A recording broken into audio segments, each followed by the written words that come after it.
बोला ज्ञानेश्वर माऊली ज्ञानराज माऊली तुकाराम ज्ञानेश्वर माऊली ज्ञानराज माऊली तुकाराम। हो बघा मंडळी, ज्ञानोबराय सांगून गेले, आम्ही बोलू मराठी, ज्याची माता जननी तेथ हरिपाठ जाहला न लागे वे। हेमंत ढोमे दिग्दर्शित क्रांतिज्योती विद्यालय मराठी माध्यम हा चित्रपट बॉक्स ऑफिसवर चांगलाच गाजला।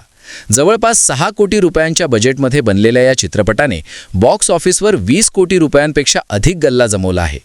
मराठी शाळा टिकल्या पाहिजेत, त्या वाढल्या पाहिजेत आणि मातृभाषेतून दर्जेदार शिक्षण देणारी व्यवस्था उभी राहायला हवी या उद्देशाने आणि हेच मुद्दे अधोरेखित करणारा हा चित्रपट आहे। प्रेक्षक समीक्षकांकडून या चित्रपटाला दमदार प्रतिसाद मिळत गेला आणि सोशल मीडियावरही याची जोरदार चर्चा झाली। त्याचवेळी हेमंतने या चित्रपटातून डिलीट केलेला म्हणजेच काढून टाकलेला एक सीन सोशल मीडियावर पोस्ट केला। अभिनेता संकर्षण कराडेवर चित्रित झालेला हा सीन आहे।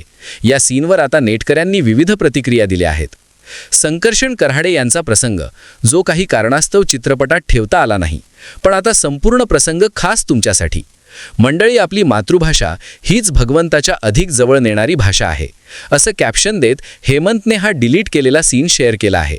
यामध्ये संकर्षण मराठी भाषेला जपण्यासंदर्भात वासुदेव, वारी, नंदी बैलवाला अशी विविध उदाहरणं देताना दिसतोय। रोज सकाळी तुमच्या दारावर जो वासुदेव यायचा तो येतो का? गोंधळी येतो का? जोगते येतो का?